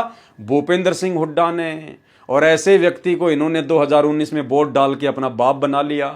तो सोचिए, ये आश्रम वाले आपके गुरुजी के साथ में हैं या आपके गुरुजी के विरुद्ध हैं? इसको कहते हैं कुसंगत। ये संगत में सबसे बड़ी गंदगी है सतलोक आश्रम और सतलोक आश्रम मैनेजमेंट हरियाणा वर्तमान वाले। झूठे मुकदमे झूठे ही होते हैं। भूपेंद्र सिंह हुड्डा तत्कालीन मुख्यमंत्री ने वकीलों से कहा कि जल्दी जल्दी सजा कर दो।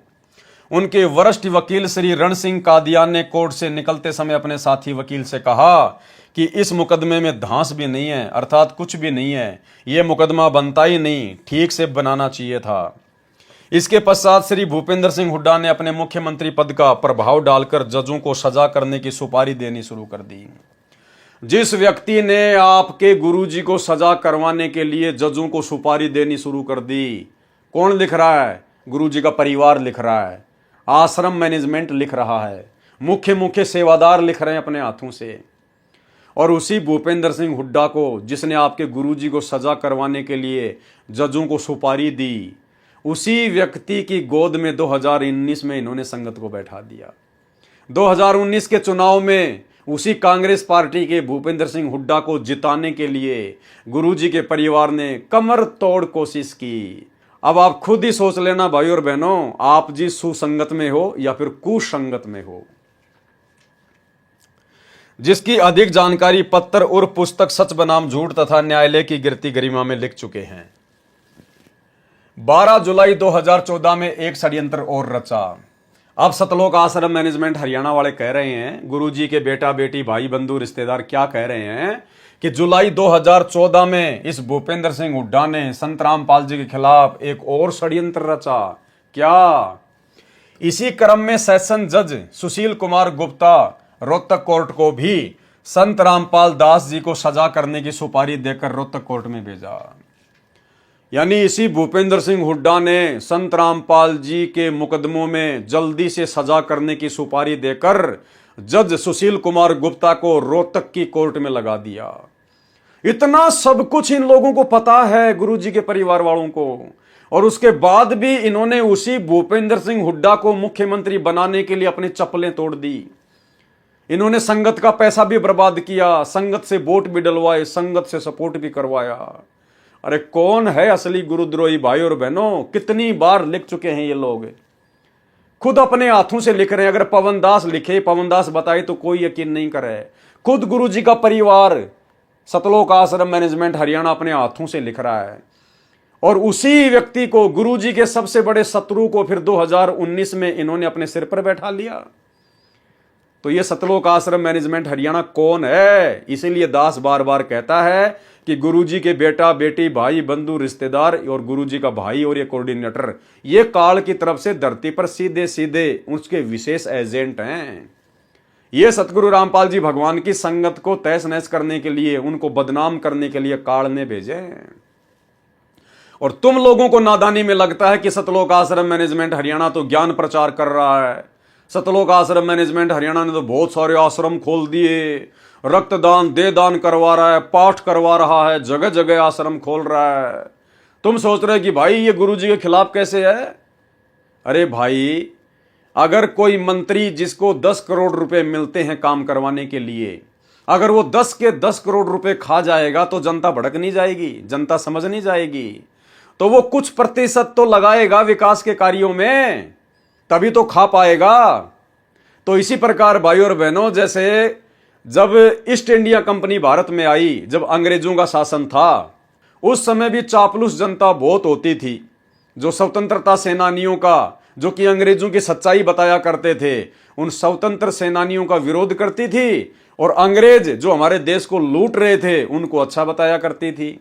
और जब हम सत्सेवकों की तरह जगह जगह जाकर वो स्वतंत्रता सेनानी लोगों को जागरूक किया करते थे कि भाई ये अंग्रेज हमारे देश को लूट रहे हैं, ये कोई विकास नहीं कर रहे, तो वो क्या कहते थे चापलूस लोग पता है? कि क्यों मूर्ख बना रहे हो तुम? ये अंग्रेज देखो भारत में रेलवे लाइन बिछा रहे हैं, इन अंग्रेजों ने बड़े बड़े बंदरगाह बना दिए, इन अंग्रेजों ने बड़ी बड़ी डामर की पक्की सड़कें बना दी है, बड़े बड़े स्कूल बना रहे हैं, बड़े बड़े पानी के जहाज बना रहे हैं, इन्होंने देखो कितनी सेना हिंदुस्तान में लाके खड़ी कर दी, और तुम कह रहे हो कि अंग्रेज भारत देश का विकास नहीं कर रहे। जबकि उन मूर्खों को यह समझ में नहीं आ रहा था कि नालायकों, ये अंग्रेज जो ये लंबी लंबी सड़कें बना रहे हैं, पक्की पक्की सड़कें बना रहे हैं, रेलवे लाइन बिछा रहे हैं, बंदरगाह बना रहे हैं, पानी के जहाज बना रहे हैं, अरे ये तुम्हारे को भिखारी बनाने के लिए बना रहे हैं और अपने स्वार्थ के लिए कर रहे हैं। ये रेलवे लाइन और पक्की सड़कें इसलिए बना रहे हैं ताकि भारत देश से जो कच्चा सामान है वो रेलवे लाइन के माध्यम से, रोड के माध्यम से आसानी से बंदरगाह तक ले जाया जा सके, और बंदरगाह से फिर पानी की जहाज में डाल के इंग्लैंड ले जाया जा सके, और इंग्लैंड से फिर पक्का माल हमारे देश में लाकर और तिगुनी चौगुनी कीमत पर आप और हमारे को ही बेचकर मुनाफा कमाया जाता था। अंग्रेज जो कुछ थोड़ा बहुत विकास कर रहे थे अपने स्वार्थ के लिए कर रहे थे, और उन अनपढ़ और नादान देशवासियों को लगता था कि ये देश का विकास कर रहे हैं। तो भाई इसी प्रकार ये जो सतलोक आश्रम मैनेजमेंट हरियाणा जो जगह जगह जो ये आश्रम खोल रहा है ना, ये अपने स्वार्थ के लिए खोल रहा है। और ये आश्रम, ये करोड़ों रुपए के आश्रम, ये अपने बाप दादाओं की जमीन बेच के या अपनी औरतों के गहने बेच के नहीं बनवा रहे। अरे तुम ही लोगों के खून पसीने की कमाई चूस चूस के बना रहे हैं। तुम लोग इनको फ्री के मजदूर मिले हुए हो। इनका क्या लग रहा है? कुछ नहीं लग रहा। इनके तो पांचों उंगली घी में है। मूर्ख बन रहा तो कौन बन रहा है? तुम बन रहे हो। मर्यादा टूट रही है तो किसकी टूट रही है? तुम लोगों की टूट रही है। तो नादानो, ये तुम्हारे को लूट रहा है काल प्रेरणा से। तुम्हारी मर्यादाएं खंडित करवाई जा रही हैं। तुम्हारा ही जूता और तुम्हारे सिर पे मारा जा रहा है। तुम्हारे पैसे से ये राजनीति कर रहे हैं और तुम्ही से राजनीति करवा कर, राजनेताओं का सपोर्ट करवा कर तुम्हारी मर्यादा तुड़वाई जा रही है। तुम्हारे पैसों से 50-50 लाख रुपए के बैडमिंटन के स्टेडियम बनवाए जा रहे हैं धनाना गांव में। अरे तुम्ही भक्तों के पैसों से, इन कुपात्रों ने तुमसे पैसा लिया, तुमने इन कुपात्रों को दान दिया और तुम्हारे दान का दुरुपयोग अभी ये स्टेडियम बनाने में कर रहे हैं, हॉस्पिटल बनाने में कर रहे हैं, गांव वालों के लिए बसें बनाने में, गुंडों की सीबीआई जांच में, हरियाणा के जाट आरक्षण में। तुम्हारा ही पैसा, तुम्हारा ही जूता तुम्हारे सिर पे मारा जा रहा है और फिर भी तुम्हें लगता है कि ये गुरुजी के मिशन को आगे बढ़ा रहा है। इन्होंने तो गुरुजी के मिशन की अपनी तरफ से तो ऐसी तैसी करके रख दी है। ये ज्ञान गंगा पुस्तक बांटना और बंटवाना, 2-4 टीवी चैनल पे सत्संग चला देना, केवल यही गुरुजी के मिशन को आगे बढ़ाना नहीं है। अरे परमात्मा भगत बनाने आए हैं, मजदूर तो बहुत है परमात्मा के पास में। भगवान को मजदूरों की जरूरत नहीं है, भक्तों की जरूरत है। तो भाई और बहनों, अगर आप इनकी कुसंगति से निकल सकते हो तो निकल जाओ। जब तक गुरुजी नहीं आते हैं तब तक ज्ञान को आधार बनाओ, साथ संगति से जुड़ के अपने गुरु को भगवान बनाओ और घर को आश्रम बनाओ। अन्यथा ऐसे जाओगे इस धरती से जैसे गधे के सिर से सींग जाते हैं। तो इसी क्रम में सेशन जज सुशील कुमार गुप्ता रोहतक कोर्ट को भी संत रामपाल दास जी को सजा कराने की सुपारी देकर रोहतक कोर्ट में भेजा। यानी तुम्हारे गुरुजी के दुश्मन को इसने 2019 में वोट डलवाए, जिसने संत रामपाल जी के मुकदमों में सजा करवाने के लिए रोहतक कोर्ट में स्पेशल जज नियुक्त किया। कुछ विशेष श्री सुशील कुमार गुप्ता जी हिसार शहर में कंज्यूमर कोर्ट में जज लगे थे। सूत्रों का कहना है, यानी इनके पास में कोई सबूत नहीं है, सतलोक आश्रम मैनेजमेंट हरियाणा के पास में इस बात का सबूत नहीं है, इसलिए इन्होंने ये कहा सूत्रों का कहना है, यानी हवाई बात है। सूत्रों का कहना है कि श्री भूपेंद्र सिंह हुड्डा ने पहली शर्त रखी थी कि मेरा एक कार्य है, संत रामपाल जी महाराज का एक मुकदमा नंबर 198/2006 रोहतक कोर्ट में चल रहा है, उसमें 6 महीने के अंदर अंदर सजा होनी चाहिए। किसने कहा? भूपेंद्र सिंह हुड्डा ने। इसी शर्त पर सेशन जज सुशील कुमार गुप्ता ने सेशन जज लगते ही जुल्म ढाने शुरू किए, जिसकी संपूर्ण जानकारी कृपया पढ़ें पेज नंबर 25 से 39 पर। श्री भूपेंद्र सिंह हुड्डा ने हाईकोर्ट के भ्रष्ट जजों को अपना सहयोगी बना ही रखा था। सेशन जज सुशील कुमार गुप्ता ने संत रामपाल दास जी महाराज की कोर्ट में निजी तौर पर उपस्थिति होने से दिनांक 12/2/2014 को स्थायी हाजिरी माफी कर दी।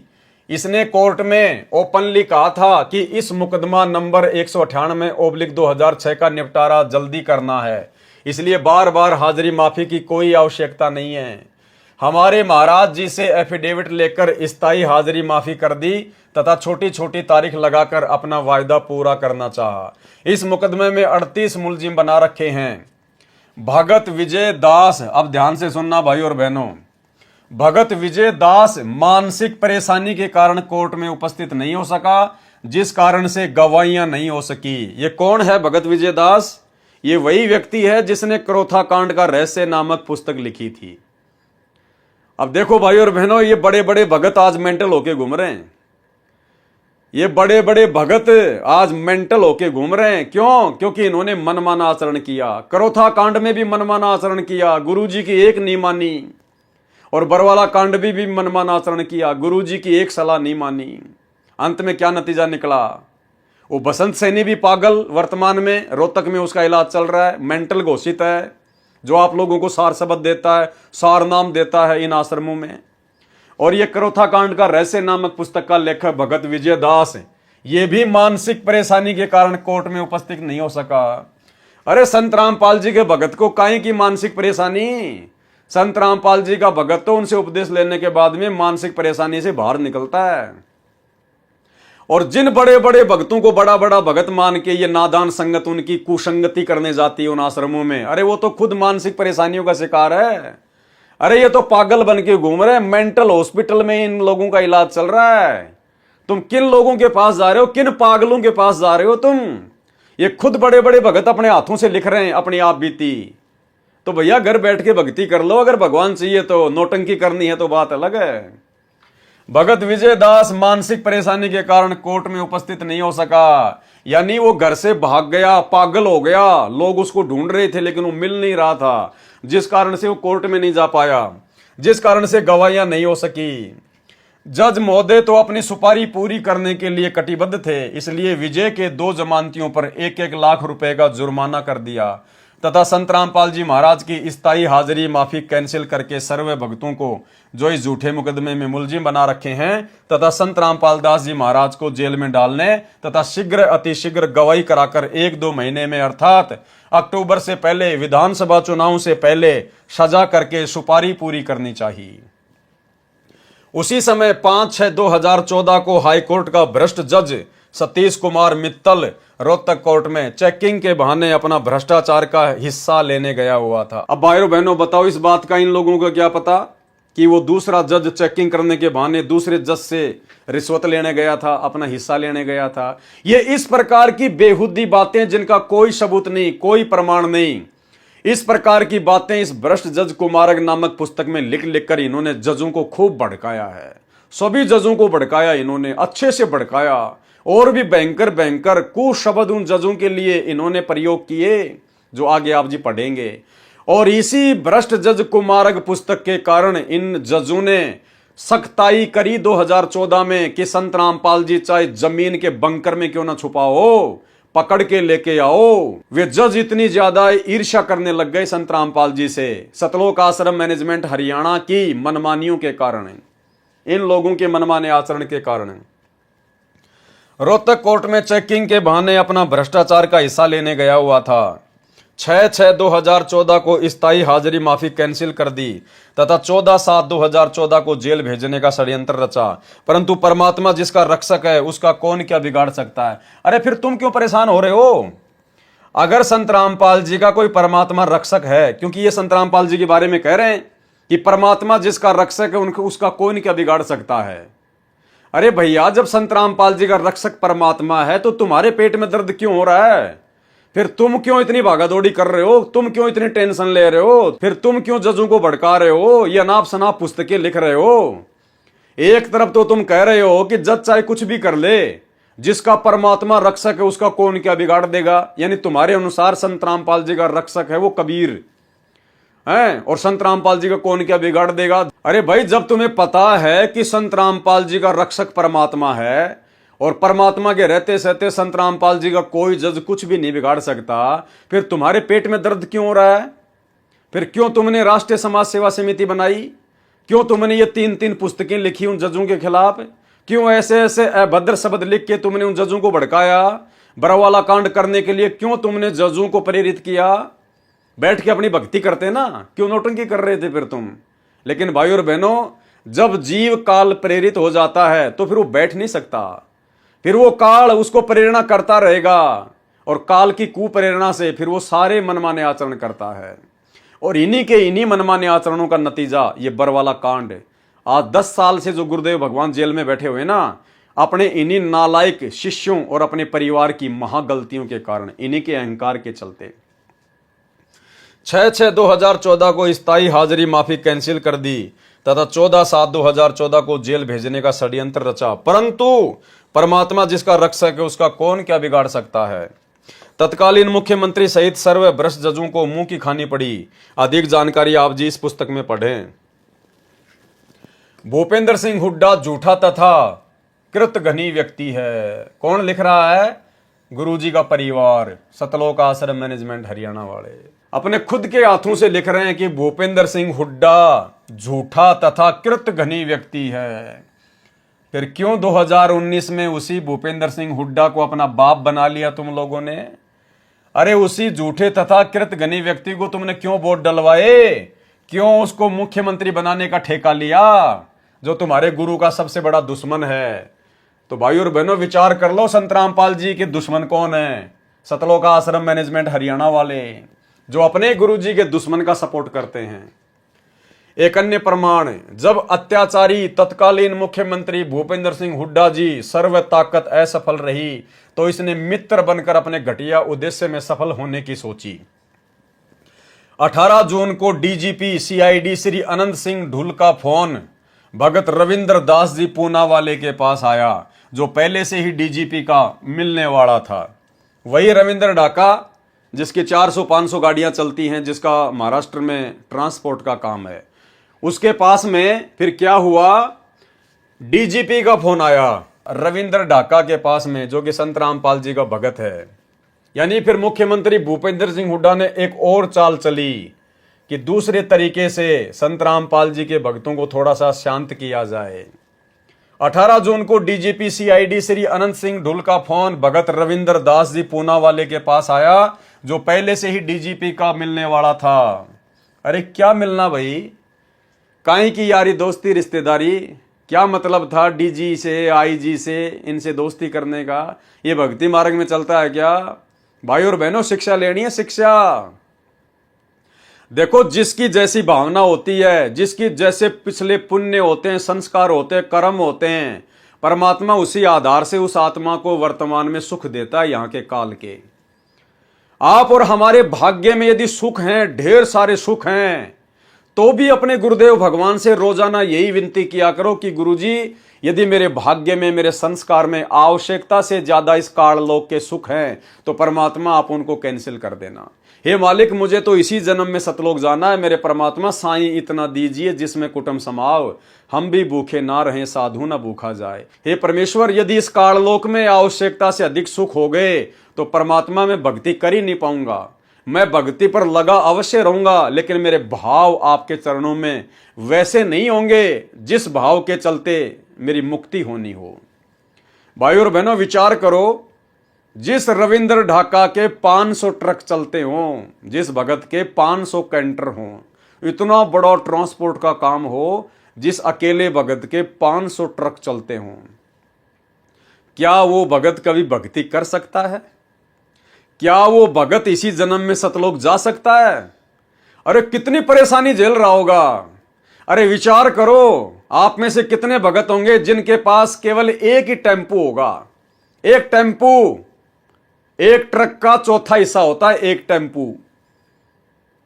आप में से कितने भगत हैं जिनके पास खाली एक छोटा सा टेम्पू है, और उस टेम्पू को लेकर आप जी कितने परेशान रहते हैं।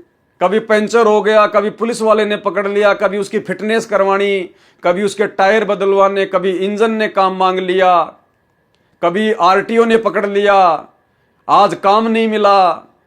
कितनी टेंशन रहती है आपको उस एक छोटे से टेम्पू को लेकर। और भाई, जिसके 500 ट्रक चलते हो, फिर उसको तो कहां कहां सेटिंग करनी पड़ती होगी। आरटीओ में बड़े बड़े अधिकारियों के साथ में उठना बैठना है, होली दिवाली पे उनको जो है गिफ्ट वगैरह देना, उनकी हर बात को मानना, चाहे मर्यादा टूटे या ना टूटे, क्योंकि भाई अपना धंधा चलाना है। ट्रांसपोर्ट का काम है, 500 ट्रक कोई भगत बन के थोड़ी चला सकता है। भगत बन के तो आप जी पूरी मर्यादा में रह के तो आप एक छोटा सा टेम्पू नहीं चला सकते वर्तमान में, एक टेम्पू। तो तभी तो ये डीजीपी जैसे लोगों के साथ में उसकी जानकारी उसका मिलने वाला, जबकि भगत का क्या मतलब है। परमात्मा तो कहते हैं अगर भगत अगर मर्यादा में है तो भगत का जगत का तो 36 का आंकड़ा होता है, 36 का आंकड़ा। तो रविंद्र ढाका जी के बड़े बड़े अधिकारी, बड़े बड़े प्रशासनिक लोग, राजनेता लोग मिलने वाले, तो कहां मर्यादा है। भाई और बहनों, भगवान से हाथ जोड़ के प्रार्थना करना कि परमात्मा मेरे भाग्य में भी हो तो भी मत देना। हे परमात्मा, अगर मेरा वर्तमान में काम ज्यादा है और यदि आप जी उचित समझते हैं तो परमात्मा मेरे इस काम को भी कम कर दो। मुझे तो भक्ति करनी है। 2 टाइम की रोटी परमात्मा आप दोगे, ये धंधा नहीं देगा। धंधा तो केवल एक माध्यम है, एक निमित्त है। तीनों लोकों में प्रवेश करके सबका भरण पोषण करने वाला जब समर्थ हमारा गुरु है तो हमने काहे की टेंशन। अरे काहे की 100 गाड़ी चलाने की आवश्यकता है, काहे की 500 गाड़ियां चलाने की आवश्यकता है। ये भगवान, जिसके 500 गाड़ियां चलती हो उस आदमी को कितनी टेंशन होगी। भाई वो तो खाना भी ढंग से नहीं खा पाता होगा, मंत्र क्या खाक करेगा ध्यान से, आरती क्या खाक करेगा। तो सोचो भाई और बहनों, विचार करो, ये परमात्मा इतना सारा खुलासा क्यों करवा रहे हैं। क्योंकि ये जितने भी बड़े बड़े भगत समझे जाते हैं ना, वो केवल इसीलिए इतना बड़ा भगत समझा जाता है कि उसके 500 गाड़ियां चलती हैं, पूना के महाराष्ट्र में बहुत बड़ा ट्रांसपोर्ट का कार्य करता है, और चाहे ज्ञान की छीट भी ना हो लेकिन भगत तो उसको बहुत बड़ा भगत समझ लेंगे, और वो जो कहेगा वो सबको मानना पड़ेगा कि ये बहुत बड़ा भगत है। केवल हमने पैसे और पद के हिसाब से बड़े बड़े भगत मान लिए, ज्ञान के आधार से हमने किसी को अच्छा भगत नहीं माना। तो भाई और बहनों, मालिक से हाथ जोड़ना कि परमात्मा दया करना, उतना ही देना परमात्मा कि आपकी भक्ति में कोई विघ्न ना पड़े। हे मालिक, मुझे जगत वालों से, कोई अधिकारी से, कोई प्रशासन वालों से किसी प्रकार का कोई संपर्क ना करना पड़े। परमात्मा, मेरा तो जिंदगी में उनसे कभी कोई काम भी ना पड़े मेरे मालिक। तो भाई और बहनों, विचार कर लेना, ये बहुत गहनता की बातें हैं। ये सतलोक जाने के लक्षण नहीं है 500 ट्रक चलाना, 100 ट्रक चलाना, लंबा चौड़ा काम बढ़ाना, काम को आगे से आगे बढ़ाते जाना। इस भक्ति मार्ग में उपदेश लेने के बाद अगर ज्ञान समझ में आ गया और पहले से काम बढ़ा हुआ है उसको भी कम करो, उसको भी कम धीरे धीरे नीचे लेके आओ, ताकि ज्यादा से ज्यादा समय परमात्मा की भक्ति को दे सकें। तो भाई और बहनों, हमने तो असली सुख सतलोक में प्राप्त करना है, और जब तक इस काल लोक के नकली सुखों को ठोकर नहीं मारेंगे, वो सतलोक का सुख कभी जिंदगी में नहीं मिलेगा। 18 जून को डीजीपी सीआईडी श्री अनंत सिंह ढुल का फोन भगत रविंद्र दास जी पूना वाले के पास आया, जो पहले से ही डीजीपी का मिलने वाला था। ढुल ने कहा कि मेरी मुख्यमंत्री जी से बात हुई है, वे कहते हैं कि हम आपके गुरुदेव जी पर बने सर्वे मुकदमे समाप्त करना चाहते हैं। भगत रविंद्र दास जी को भी इस झूठे मुकदमे में मुलजिम बना रखा है। भगत रविंद्र दास ने मुख्य भक्तों के साथ सभा में सर्वे बात बताई, उसमें निष्कर्ष निकला कि यह एक नया षड्यंत्र रचा जा रहा है। शिक्षा लेनी है भाई और बहनों, शिक्षा। हमें कोई मतलब नहीं है इन सब बातों से, लेकिन हमने शिक्षा लेनी है कि हमारे जो पुराने गुरु भगत भाई बहन हैं, वो कितना अपने गुरु जी को समझ पाए, वो कितना भक्ति कर रहे थे, वो कितना मर्यादा में थे, वो काल के हत्थे चढ़े हुए थे या सतगुरु रामपाल जी के भगत बनकर भक्ति कर रहे थे। मनमानी, सतगुरु के रहते सहते मनमानी, ये प्रमाण है।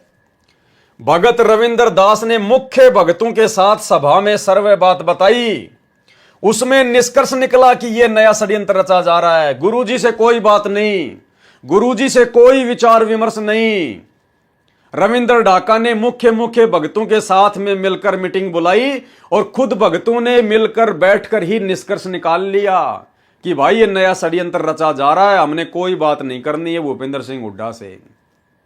कोई गुरुजी का जिक्र नहीं, कोई गुरुजी से बातचीत नहीं, कोई गुरुजी से विचार विमर्श नहीं। क्योंकि जब सतलोक आश्रम वालों ने 2010 में राष्ट्रीय समाज सेवा समिति बनाई थी, तो दास ने आपको उसका पॉइंट नंबर 12 पढ़ा दिया, दिखा दिया उन्हीं के हाथों से लिखे हुए उनके संविधान में, कि हम राष्ट्रीय समाज सेवा समिति वाले संत रामपाल जी से किसी भी कार्य में कोई दिशा निर्देश नहीं लेंगे। स्पष्ट हो गया। और फिर खुद इनके हाथों से लिखा हुआ आप जी पढ़ लो, दोनों बातें मेल कर गई। इन्होंने अपने संविधान में भी लिखा हुआ है, और यहां वैसा ही आचरण ये लोग करते आ रहे हैं। कितनी मनमानियां दास ने आपको इनकी गिना दी, इन्हीं के हाथों से लिखी हुई पुस्तक भ्रष्ट जज कुमारक के अंदर। तो ये होता गुरु को मानुष मानना, गुरु जी को अपने जैसा जीव मानना, गुरु जी की बातों को महत्व ना देना, और इसी का नतीजा आगे चल के निकला बरवाला कांड। और आज आप ऐसे मनवश लोगों की कुसंगति कर रहे हो इन सतलोक आश्रमों में जाके। ये खुद तो डूबे हुए हैं, तुम्हारे को भी ऐसी जगह पे डुबोएंगे जहां पे तुम्हें कोई बचाने वाला नहीं मिलेगा। भगत रविंद्र दास ने मुख्य भक्तों के साथ सभा में सर्वे बात बताई, जबकि बात बतानी चाहिए थी संत रामपाल जी को। अपने गुरुजी के पास में जाता सीधा कि गुरुजी ऐसी ऐसी बात है, मेरे पास में फोन आया है, क्या करना है। लेकिन गुरुजी का तो कोई लेना देना नहीं है, भाड़ में जाओ गुरुजी, ये तो खुद ही गुरुजी बन रहे हैं। भगत रविंद्र दास ने मुख्य भक्तों के साथ सभा में सर्वे बात बताई, उसमें निष्कर्ष निकला कि यह नया षड्यंत्र रचा गया है। श्री भूपेंद्र जी की सर्व घटिया चाल फैल हो चुकी है। अब विश्वास में लेकर हमें जेल भिजवाना चाहता है कि भगत ये जानकर विश्वास कर लेंगे कि केस तो वापस हो ही जाने हैं, जेल से भी मुक्त हो जाएंगे। तो भाई और बहनों, हाथ कंगन को आरसी क्या, पढ़े लिखे को फारसी क्या। अब अगर कोई मंद बुद्धि से मंद बुद्धि व्यक्ति होगा संगत में भगत, वो तो इन बातों को समझ नहीं पाएगा, वो तो इन बातों पे विचार कर नहीं पाएगा, और वो तो उसी काल के फेंके हुए जाल में, इन सतलोक आश्रमों में गुरुदेव भगवान की गैर हाजिरी में जाकर उन कुपात्रों को, इन काल एजेंटों को, गुरुजी के परिवार वालों को, बड़े बड़े भक्तों को, इन आश्रम वालों को ज्योति पाठ और दान का पैसा देकर काल के जाल में फंसा रह जाएगा। और जो परमेश्वर की अच्छी आत्मा होंगी, जो परमात्मा प्रेमी आत्मा होंगी, जो अपने आत्म कल्याण के लिए ज्ञान को आधार बनाकर भक्ति कर रही होंगी, भाई वो आत्मा तो सावधान हो जाएंगी कि भाई हम क्या जाने संत रामपाल जी का परिवार, हम क्या जाने बड़े बड़े भगत होंगे अपनी जगह अपने लिए कर रहे हैं, हमें क्या लेना देना। हमने ज्ञान सुना संत रामपाल जी का अपने आत्म कल्याण के लिए, नाम लिया संत रामपाल जी का अपने आत्म कल्याण के लिए, मर्यादा दे रखी संत रामपाल जी ने जो हमें निभानी है, और पेट भरना हमने अपनी मेहनत करके, फिर गुरु जी के परिवार की चापलूसी क्यों करें। और दान धर्म दिया जाता अपने गुरुजी को, क्योंकि सुपात्र को दान दिया जाता है। सुपात्र धरती पर केवल सतगुरु रामपाल जी हैं। वर्तमान में गुरुजी जेल में बैठे हैं, उनको 2 टाइम का खाना, 2 जोड़ी कपड़े हरियाणा प्रशासन दे रहा है। हमारा अरबों खरबों का ये दान कहां जा रहा है? इन कुपात्रों के हाथ में, गुरुदेव के परिवार वालों के हाथ में, इन बड़े बड़े समझे जाने वाले मंदबुद्धि भक्तों के हाथ में, जो तुम्हारे दान का तुम्हारी आंखों के सामने उल्टे कर्म करके सरेआम दुरुपयोग कर रहे हैं।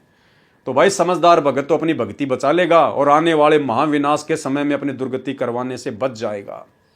अन्यथा भैया दुर्गति तो आंखों के सामने खड़ी है, दरवाजे पर खड़ी है, बच नहीं पाओगे। ये परमात्मा जबरदस्ती किसी का हाथ नहीं पकड़ेगा, काल के साथ इसका एग्रीमेंट है। अगर मर्यादा तोड़कर भक्ति पर लगे हुए भक्तों को भी अगर ये बचाएगा तो भाई फिर आने वाले समय में मर्यादा कौन निभाएगा? फिर कौन भक्ति को महत्व देगा कि यार भक्ति करो ना करो, चाहे कैसे भी कर लो, मर्यादा में रहो ना रहो, गुरुजी तो सबको बचा लेते हैं। फिर कौन मर्यादा निभाएगा मेरे भाई?